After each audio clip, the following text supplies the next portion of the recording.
افغان حکومت طالبان کے وزیر خارجہ آج کل ہندوستان کے دورے پر ہیں اور اسی دوران کل افغانیوں نے پاکستان بارڈر پہ حملہ کیا جس کے نتیجے میں 12 پاکستانی فوجی اور درجنوں افغانی اور ٹی ٹی پی کے لوگ مارے گئے. افغانیوں کے اس عمل پر آپ کے کیا تاثرات ہیں؟ دونوں ممالک کے لوگ مسلمان ہیں، لہذا ان میں شہید کون ہیں؟ افغانستان میں چند لوگ ایسے ہیں، جب امریکہ گیا ہے نا تو کچھ ایسے لوگ طالبان کے صفوں میں ڈال کے گیا ہے جو امریکہ کے لیے کام کریں. مفتی عبدالرحیم صاحب تو بہت پہلے سے یہ بات کہہ رہے تھے کہ طالبان کے صفوں میں ایسے لوگ گھس چکے ہیں جو امریکہ کے ایجنڈے پہ کام کر رہے ہیں اور ان کو امریکہ ٹھیک ٹھاک پیسہ دے رہا ہے. ہم جب پاکستان کے فیور کی بات کرتے ہیں تو لوگ کہتے ہیں ڈالر مفتی. ڈالر ہم نہیں ہیں بھائی.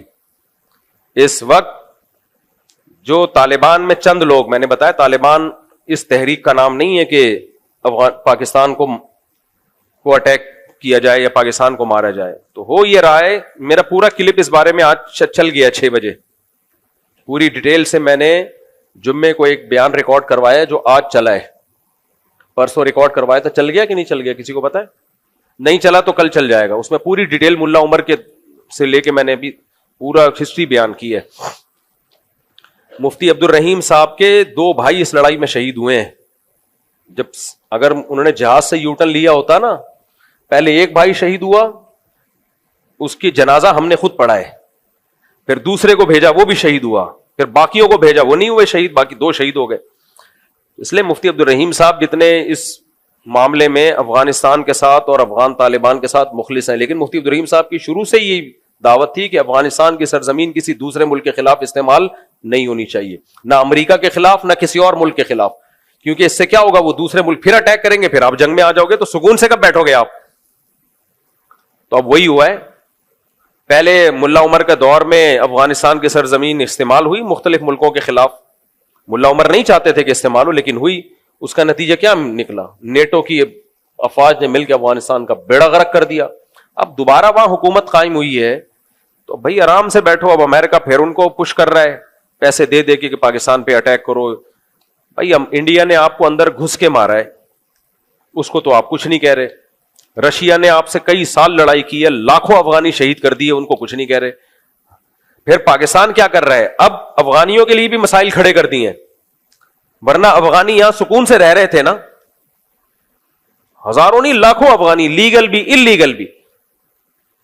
ہوا کیا ہے کہ جب وہاں سے خارجیوں کے اٹیک ہونا شروع ہوئے، وہ ظاہر ہے اٹیک افغانی لوگ کر رہے تھے، تو پھر پاکستان نے یہاں سے افغانیوں کو نکالنا شروع کر دیا.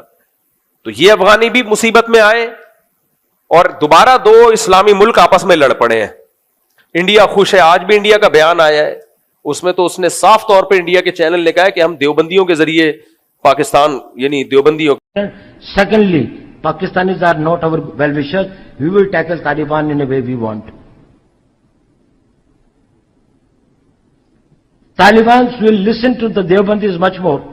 And today the goodwill for India and Afghanistan, India is the most popular country in Afghanistan in the world today. Amongst all the countries in the world, Indians are the most respected and most liked people there in Afghanistan.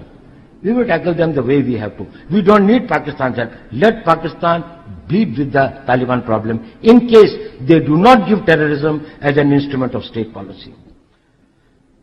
Second thing I think I don't have much time, I was told, is about how do you distinguish the terrorist organizations? How do you smother them? Deny them 3 things. That's what I said, the oxygen of this thing. Deny them the weapons, the funds, and the manpower. Now, funding are denied to the terrorists by countering it with the funds, more than 1.5 times of the funds available to them. So if they have got a budget of 1,200 crores, we can match it with 1,800 crores. They are all on our side. At least they won't do. They are mercenaries. You think they are the great fighters? What are they fighting for? It is only because they haven't got the job, they haven't this thing, somebody has misled them. So you have to only match. So go for more of a covert this thing. Now, they are meeting it by drug money, they are matching it by currency counterfeited money. Probably we can go for this thing. India is a bigger country and a bigger economy. We will match the money by money. We will deny them the weapons and we will deny them the recruitment. That's extremely important. So work amongst the Muslim youth. And we have to work amongst them through the Muslim organization. خیر وہ تو علماء ہونے کی وجہ سے بھی visit کیا ہوگا. لیکن انڈیا کہہ رہا ہے کہ ہم ان کو استعمال کریں گے, طالبان کو استعمال کریں گے پاکستان کے خلاف. یہ کھلی تقریریں چل رہی ہیں اس کی انڈیا کی. تو یہ ڈھکی چھپی بات نہیں ہے. تو اس لیے ہمارا کام یہ ہے کہ ہم نفرت نہ بڑھائیں, ہم افغانیوں کو برا مت کہیں, نہ افغانی پاکستانیوں کو برا کہیں, کیونکہ جنگ اس سے اشتعال پھیلے گا اور یہ جنگ پھر کم نہیں ہوگی, آگے بڑھے گی. اور امریکہ بھی یہی چاہتا ہے اور انڈیا بھی یہی چاہتا ہے. لیکن اتنی بات ضرور ہے کہ یہ نہیں ہو سکتا کہ وہاں سے ہمارے فوجیوں پہ اٹیک ہو. 3-4 دن پہلے 25 فوجی 3 دن میں شہید ہوئے ہیں, اور ابھی بھی جھڑپیں ہیں. جو وہاں جو بارڈر پہ لوگ رہتے ہیں وہ بتاتے ہیں کہ فائرنگ چل رہی ہے دونوں طرف سے. تو یہ نہیں ہو سکتا کہ پہلے سلو کی بہت کوشش ہے. مفتی تقی عثمانی صاحب تک گئے ہیں افغانستان. بہت سے لوگ کہتے ہیں کہ فوج یا حکومت جو ہے سلو کی کوشش کیوں نہیں کرتی. بھائی سلو کی تمام کوششیں ناکام ہو چکی ہیں. ان کے سفیر کا بیان آیا, ہم نے روس کو شکست دے دی, ہم نے امریکہ کو شکست دے دی, تو پاکستان کیا ہے؟ یار آپ نے روس اور امریکہ کو شکست اس لیے دی تھی کہ پھر پاکستان کو تڑیاں دکھاؤ. یہ تو ہم بھی آپ کے مانتے ہیں کہ آپ بڑے پاورفل ہو, آپ بڑے مجاہد ہو, لیکن یہ کہ اپنے ہی بھائیوں کو آپ نے آنکھیں دکھانا شروع کر دی. سب سے زیادہ قربانیاں جب انہوں نے روس اور امریکہ کو شکست دی ہے تو کس کی قربانیاں افغانستان کے بعد سب سے زیادہ قربانیاں کس کی ہیں؟ پاکستان کی.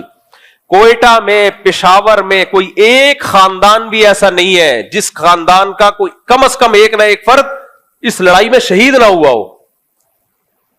اتنی قربانیاں. آج کوئٹہ جاؤ, ہر خاندان میں ایک نہ ایک فرد جوان آدمی وہ شہید ہوا. کہاں؟ افغانستان میں. لڑنے گیا ہوا تھا طالبان کے لیے. اتنی قربانیاں بھائی جب کسی قوم نے دی ہو, پشاور والوں نے بھی. اب وہ نہ وہ پشاور کو مانتے ہیں, نہ وہ کوئٹہ کو مانتے ہیں. کسی کو پاکستانی ہونا جرم ہے. زبان بھی ہے کہ کوئٹہ اور پشاور والوں کی پشتو ہے نا, وہ بھی پشتو بول رہے ہیں. زبان بھی ہے کہ لیکن پاکستانی ہے تو کہہ رہے ہیں جاؤ ایسی کی تیسی. اتنا بغض کس نے بھر دیا بھائی تمہارے دلوں میں؟ کیا ہو گیا تمہیں؟ دماغ خراب ہو گیا تمہارا یار. میں پھر بتاؤں, سب ایسے نہیں ہیں, لیکن چند لوگ ہیں اور وہ چند ہی با اختیار ہیں. با اختیار کیسے ہیں یہ بھی بتا دوں. جس کے پاس دولت ہوتی ہے نا, اختیارات اس کے پاس ہوتے ہیں. امریکہ انہی لوگوں کو ڈالر دے رہا ہے جو پاکستان کے خلاف استعمال ہوں گے. اور افغانستان اکنامکلی بہت کمزور ہو چکا ہے. یہ ہمارے کچھ مولوی بیچارے سادہ ہیں, وہ کہہ رہے ہوتے ہیں کہ نہیں بڑا اسٹرانگ. صرف ایمانداری سے ملک اکنامکلی ترقی نہیں کرتے, اس کے لیے کچھ کرنا بھی پڑتا ہے. امپورٹ ایکسپورٹ پر تو پابندی لگی ہوئی ہے. جب تک ایکسپورٹ نہیں ہوگی ملک میں پیسہ کہاں سے آئے گا؟ ڈالر کہاں سے آئے گا؟ تو ابھی ڈالر ان کے پاس اسی طرح آ رہا ہے, امریکہ دے رہا ہے اور کہہ رہا ہے مارو گے پاکستانی فوج کو تو میں دوں گا. اب اس فوج کو لوگ ڈالر فوج کہہ رہے ہیں. اتنی منفیت ہے یار اپنے خلاف, اپنے ملک کے خلاف اتنی منفیت ٹھیک نہیں ہے. تو یہاں جتنے افغانی ہمارے بھائی ہیں, ہم چاہتے ہیں یہیں رہیں, نہ جائیں. لیکن ہم یہ چاہتے ہیں کہ افغانستان پاکستان کے ساتھ درمیان سلو ہو. لیکن اگر یہ سلو نہیں ہوتی تو بھائی پھر ہم اینٹ کا جواب کس سے دیں گے؟ پتھر سے دیں گے. یہ نہیں ہو سکتا کہ ہمارے فوجی مرتے رہیں اور ہماری عوام بھی دھماکوں میں مرتی رہے اور ہماری فوج آرام سے بیٹھے. پھر ہم نے کس کا ساتھ دینا ہے؟ فوج کا ساتھ دینا ہے. کچھ صحافی ابھی بھی ایسے منفی باتیں کر رہے ہیں اوٹ پٹانگ قسم کی. ایک آدمی نے, ایک دوست کو میں نے بھیجا کہ یار یہ دیکھو کیا ہو رہا ہے. اس نے کہا یہ ہمارے فوجی کے کرتوت ہیں. کوئی منہ سے کبھی بھی اچھی بات نہیں نکالنا. تو کرتوت ہے تو ٹھیک ہے پھر مار کھاؤ. کرتوت ہے کیا مطلب کرتوت ہے؟ کہہ رہے افغانیوں کو رکھا کیوں تھا؟ تو بھائی ایک پڑوسی ملک ہے, اس کو پناہ دی. برا کام کیا, اچھا کام کیا؟ اچھا کام کیا. نہ رکھتے تو پوری دنیا میں بدنام ہوتے. یار تمہارے پڑوس میں لڑائی ہو رہی ہے, تم ان کو رکھ نہیں رہے. تو لیکن اب یہ غلط ہو رہا ہے, بالکل غلط ہو رہا ہے. اب تو کھل کے آ گیا. انڈیا دورہ ہوا ہے, اس کے بعد ایمبولینسیں بھی انڈیا نے دی ہیں. کسی نے بڑا اچھا کمنٹس کیا کہ انڈیا نے ایمبولینسیں دے دی ہیں کہ ابھی جیسے ہمارے پائلٹ گرے تھے نا, اب جو تم پاکستان سے لڑو گے وہ بھی مارے گا تمہیں. تو افغانی ہمارے بھائی ہیں, طالبان بھی ہمارے بھائی ہیں. ہم نہیں چاہتے کوئی لڑے پاکستان سے. ہمارے لوگوں نے بڑی قربانیاں دی ہیں. کچھ چیزیں on the record, off the record ہوتی ہیں, کچھ میڈیا پہ بتائی نہیں جا سکتی. کبھی اکیلے میں چھاؤں خوشبو لگا کے آؤ گے تو میں بتاؤں گا کیا کیا لوگوں نے قربانیاں دی ہیں یہاں سے. کن کن شہداء کی لاشیں لوگوں نے اٹھائی ہیں, کتنے علماء شہید ہوئے, کراچی کے کتنے نوجوان شہید ہوئے ہیں. کیا ان کو ڈالر مل رہے تھے وہاں؟ شہادت پہ کیا ملتا ہے یار کسی کو؟ پنجاب کی کتنے نوجوان کٹ گئے وہاں پہ. پشاور اور کوئٹہ تو اتنا کٹا ہے وہاں پہ, اتنی قربانیاں دی ہیں. اس کے بعد دیکھو رزلٹ کیا سامنے آ رہا ہے. اچھا نہیں ہو رہا. تو پیچھے سب کے یہی ہیں.